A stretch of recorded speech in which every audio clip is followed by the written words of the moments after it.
Maroni lascia la guida della Lega Nord, l'annuncio arriva dal Bergenfest dove il governatore della Lombardia spiega le sue intenzioni, che sono quelle di volersi dedicare a tempo pieno alla sua regione.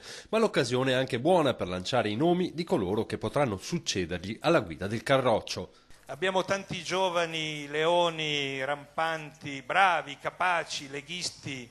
Uno era qui ieri sera, l'avete sentito, Flavio Tosi. Abbiamo Matteo Salvini, abbiamo Luca Zaia, Giancarlo Giorgetti, Roberto Cota.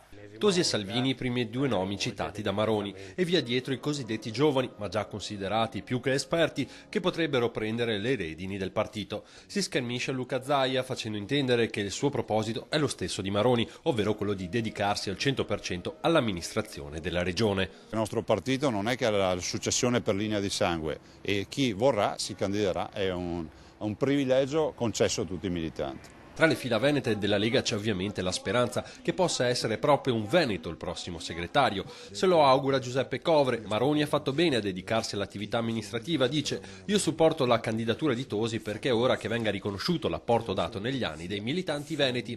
Che Maroni faccia un passo indietro non è una sorpresa per l'ex segretario della Liga Veneta Giampaolo Gobbo, l'ex sindaco di Treviso. Senza sbilanciarsi dichiara di attendere il congresso per vedere quali sono i nomi che spunteranno. Quello che è certo è che al congresso federale dovranno essere eletti anche i delegati veneti, una circostanza nella quale dovranno emergere le nuove gerarchie del partito.